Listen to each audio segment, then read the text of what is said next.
नमस्कार, आप देख रहे हैं चैलेंज न्यूज। मैं नंस बजाज। देखते हैं सुबह की 10 ताजा खबरें।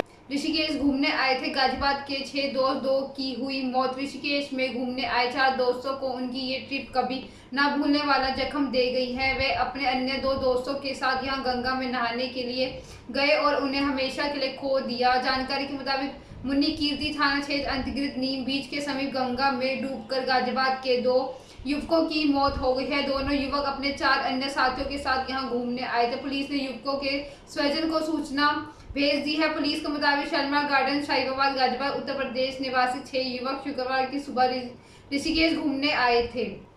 वह तपोवन के लक्ष्मण झूला स्थित एक होटल में ठहरे थे। होटल में जलपान के बाद सभी युवक गंगा में नहाने के लिए तपोवन और नीम बीच के मध्य एक घाट पर चले गए। 4 युवक यहाँ एक दूसरे का हाथ पकड़ के घाट पर नहाने लगे। तभी सुबह 11 बजे अचानक उनके पैर के नीचे रेत फिसल गई और 2 युवक गहरे पानी में उतर गए। कल से शुरू हो जाएगी इंटरनेशनल फ्लाइट। जाने क्या है नई गाइडलाइन। देश में कोरोना संक्रमण के केस कम होने पर केंद्र सरकार की ओर से इंटरनेशनल फ्लाइट्स को एक बार फिर से संचालित करने का निर्णय लिया गया। बता दें कि 27 मार्च 2022 से यह सेवा शुरू हो जाएगी। हाल ही कोविड के नियमों का पालन करना होगा। बता दें कि कोरोना संकट की वजह से पिछले 2 वर्षों में अंतर्राष्ट्रीय उड़ानों पर रोक लगी थी, लेकिन कल से वे पाबंदी खत्म हो जाएंगी। सभी पहलुओं के समीक्षा के बाद सरकार ने अंतर्राष्ट्रीय यात्री विमान सेवा बहाल करने का फैसला लिया है। दिल्ली में पंजाब की बसों पर सियासत। पंजाब में अब सरकारी बसों को लेकर राजनीति शुरू हो गई है। कांग्रेस विधायक प्रताप सिंह बाजवा ने सीएम भगवंत मान के आगे यह मांग उठाई है कि उन्होंने कहा है कि पीआरटीसी और पनबस की बसों को आईजीआई एयरपोर्ट नई दिल्ली तक जाने की इजाजत नहीं है। उन्होंने कहा है कि सीएम मान को तुरंत यह मुद्दा दिल्ली के सीएम अरविंद केजरीवाल के साथ उठाना चाहिए। बाजवा ने कहा है कि इस सेवा में देरी से पंजाब सरकार के हितों को नुकसान हो रहा है, वहीं पंजाब का आम आदमी और खासकर एनआरआई को परेशानी हो रही है। उन्होंने कहा है कि पीआरटीसी और पनबस पर बैन की वजह से सिर्फ ट्रांसपोर्ट माफिया को फायदा हो रहा है। छत्तीसगढ़ में बाप के कंधे पर बेटी का जनाजा। छत्तीसगढ़ के सरगुजा में मानवता का शर्मसार करने वाला मामला सामने आया। सरकारी अस्पताल में 7 साल की बच्ची की मौत हो गई। बेटी का शव ले जाने के लिए पिता एम्बुलेंस मांगता रहा। जब नहीं मिली तो कंधे पर शव लेकर 10 किलोमीटर पैदल घर पहुंचा। आरोप है कि नर्स के गलत इंजेक्शन देने के कारण बच्ची की मौत हो गई। वहीं स्वास्थ्य मंत्री के निर्देश के बाद बीएमओ को पद से हटा दिया गया है। साथ ही मामले की जांच की जा रही है। दरअसल पूरा मामला लखनऊ ब्लॉक का है। ग्राम अमदला के रहने वाला ईश्वर दास की बेटी की तबीयत 2 दिन से खराब थी, उसे बुखार आ रहा था। इस पर परिजन उसे इलाज के लिए शुक्रवार सुबह करीब 6 बजे सामुदायिक स्वास्थ्य केंद्र लखनऊ लेकर पहुंचे, भर्ती करा दिया। इलाज के दौरान बच्ची ने दम तोड़ दिया। शव ले जाने के लिए अस्पताल प्रबंधन से एम्बुलेंस की मांग की है, लेकिन काफी देर इंतजार के बाद भी नहीं मिली। सऊदी अरब पर आतंकी हमला। सऊदी अरब के जेदा शहर के एक ऑयल डिपो में शुक्रवार रात आग लग गई। कुछ घंटे बाद यमन के हूती विद्रोही संगठन ने कहा यह हादसा नहीं हमला है, हमने डिपो को रॉकेट से निशाना बनाया। बताया जा रहा है कि आग लगने के पहले एक बड़ा धमाका भी सुनाई दिया। जेदा के आसमान पर गहरा काला धुआं नजर आ रहा है। सोशल मीडिया पर इसका कुछ वीडियो भी वायरल हुए हैं। मीडिया रिपोर्ट्स के मुताबिक जिस जगह पर ये डिपो है उससे कुछ दूरी पर फार्मूला 1 रेसिंग ट्रैक है। हालांकि अब तक सऊदी सरकार ने हमले के बारे में कोई जानकारी नहीं दी।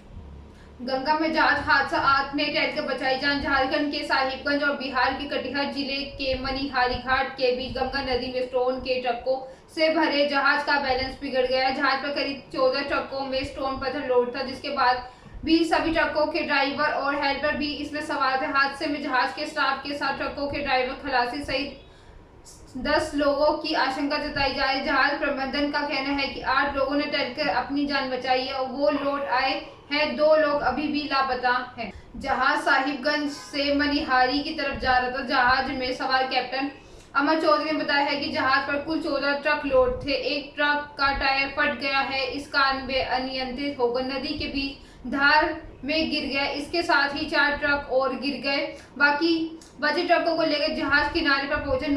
9 ट्रक जहाज पर पलट गए हैं, जबकि 5 ट्रक गंगा के बीच धार में डूबे हुए हैं। ट्रकों की तलाश और लापता लोगों की खोज के लिए एनडीआरएफ की टीम मौके पर पहुंच गई है।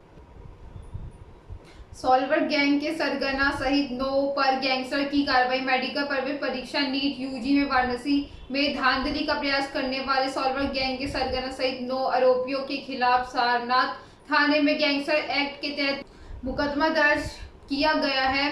अब वाराणसी कमिश्नर नेट पुलिस इन सभी आरोपियों द्वारा अपराध में अर्जित संपत्तियों को गैंगस्टर एक्ट के तहत जब्त करेगी। इस मामले में गिरफ्तार अन्य आरोपियों पर भी जल्द ही गैंगस्टर एक्ट के तहत कार्रवाई की जाएगी। बता दें कि इस फर्जीवाड़े में अब तक 19 आरोपियों को गिरफ्तार किया जा चुका है और 17 आरोपियों की तलाश की जा रही है।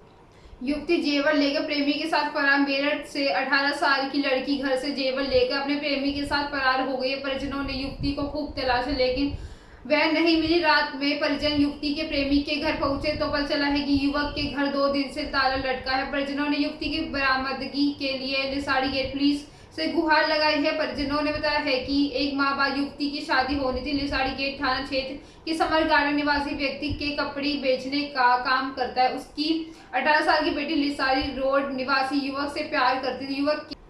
युवक की इन्वर्टर बैटरी की दुकान है। युवती इस युवक से शादी करना चाहती थी लेकिन युवती के पिता ने शादी करने से मना कर दिया। युवती का रिश्ता मेरठ के सरधना निवासी युवक से तय कर दिया था। युवती को यह रिश्ता पसंद नहीं आया और भाग गई। शुक्रवार रात परिजन लिसाड़ी गेट थाने पहुंचे और बताया है कि हमारी बेटी गायब हो गई है।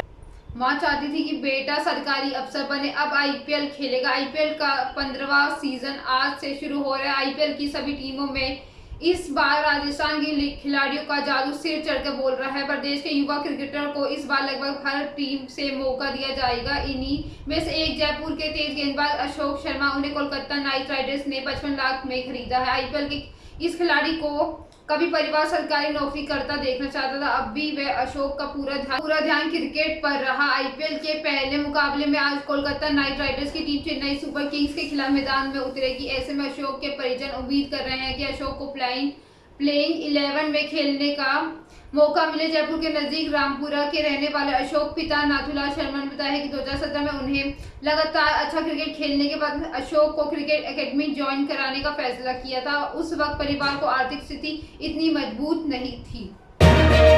बॉक्स ऑफिस पर RRR की आंधी। फिल्म RRR को पूरी दुनिया में जबरदस्त ओपनिंग मिली है। पहले ही दिन में फिल्म ने 257 करोड़ का बिजनेस किया है जो किसी भी भारतीय फिल्म के लिए सबसे बड़ा ओपनिंग डे कलेक्शन है। विदेश में भी RRR की धूम है। ऑस्ट्रेलिया में फिल्म ने हॉलीवुड के बैटमैन को भी पीछे छोड़ दिया है। ओवरसीज में फिल्म की कमाई 78 करोड़ रुपए है। 550 करोड़ से ज्यादा के बजट में बनी इस फिल्म को अकेले आंध्र प्रदेश और दूसरे तमिल स्टेट्स में 120 करोड़ की ओपनिंग मिली है। ये किसी के स्टेटस के लिहाज से रिकॉर्ड कलेक्शन है।